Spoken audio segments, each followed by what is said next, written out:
it's really good that you mentioned Prodigal, the brand, because a lot of times it's a misconception. People know that, yeah, we're artists, ministers, whichever you categorize us.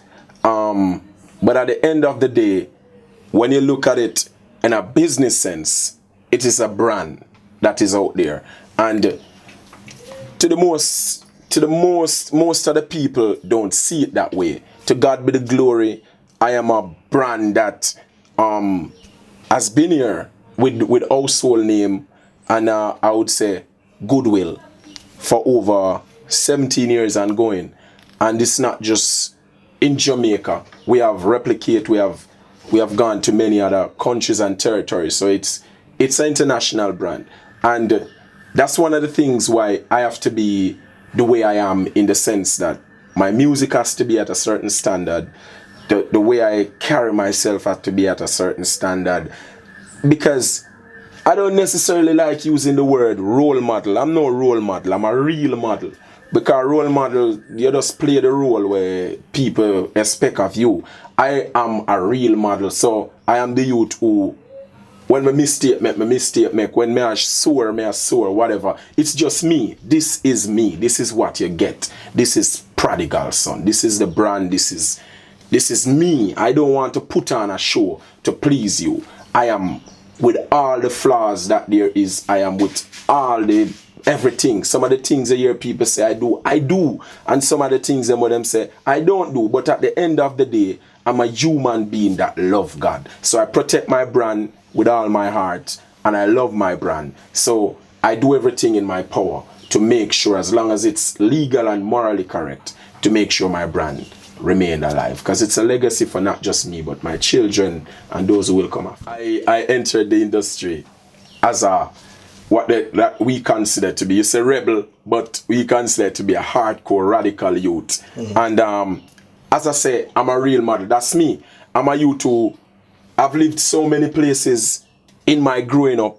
Born in St. Catherine, go school part-time St. Thomas. My relatives are from there. And then I ended up in Portland, have another set of family, back in Kingston, grew up most of my life in the inner city. So it is all those things that encompass who Prodigal Son is. So when you see me, I start out and my ear set away and whatever, that's at the stage of my life, that's where I was. You understand? And I grow.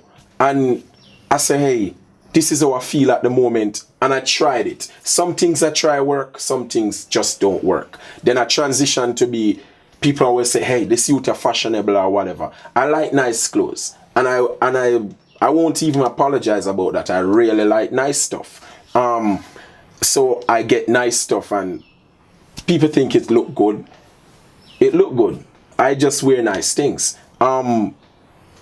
Moving from that until you say I have a locks. My hair was always ruffled, always a ragga look, whatever. And then I said, maybe a locks thing could have worked for me, because before I become a Christian, my ear was like on my shoulder. And I start doing the locks with the intention, with no excuse, with the intention that I'm going to get this image and focus on going Europe. When I go to Europe, open that market, and I would be that person with a locks, but singing positive and singing about God. For me, at that point, that's the stage of my life that I was. It never go across so well with everybody when I say, hey, Proddy and whatever. Maybe I didn't articulate myself well.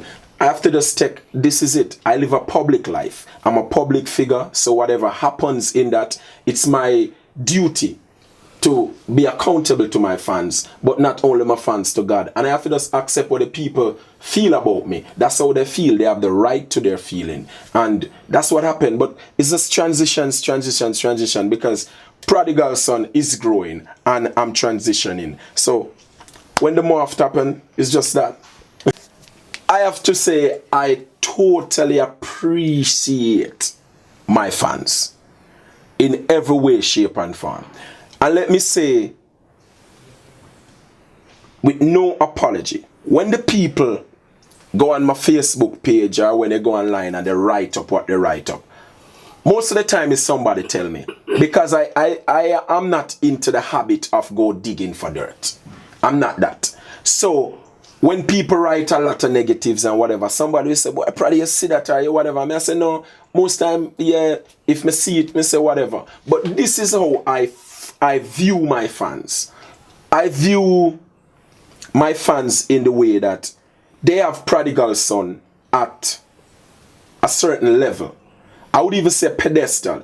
I am their artist. I'm their minister. I'm the person that they grow with and they like my music. So they support my brand.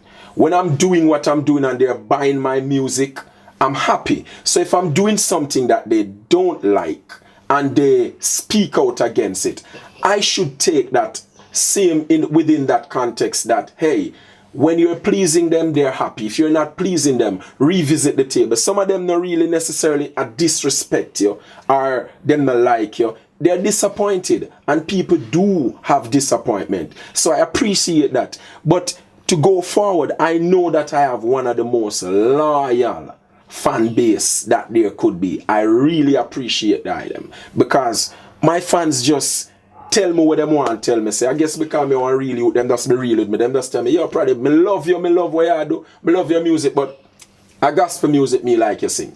I tell you something, I try to run from the calling because sometimes it get too hard. But I this my heart there. So you not tell me nothing when me don't know. So I agree with you. And I'm here for you guys. I'm right here and I'm not going nowhere. You understand? So I love my fans them. For who would consider, a lot of people would consider that. But you have a lot of haters too. For me personally, I don't think I have haters. I have undercover fans and discreet followers. Because if you take the time out to scrutinize everything that I do and listen to my music and you can tell me everything that I do, you can't be a hater. You're a fan. You just don't want to let people know that you're a fan. So I love my undercover fans. I'm a discreet followers because I have more people that search my pages and look at my Insta, look at my Twitter than those who actually like it. So big up on yourself. I would say to aspiring musicians, artists, people on the whole who want to venture into business, ministry, whatever it is without any apology. The only place that you see success before work is in the dictionary. And that's based on alphabetical order. So you have to work hard.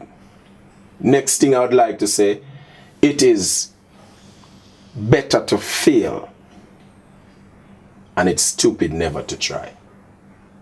So if you never try, you never know. So if you fail, you consider it. There's no failure in anything. You consider it to be, hey, I didn't do it the way I should have done it. I'll do it the better way the next time. And I tell, it's my quote everywhere I go. So when the world is sitting, you should be standing. When the world is standing, you should be outstanding. And when the world is outstanding, you dare become the standard. There's no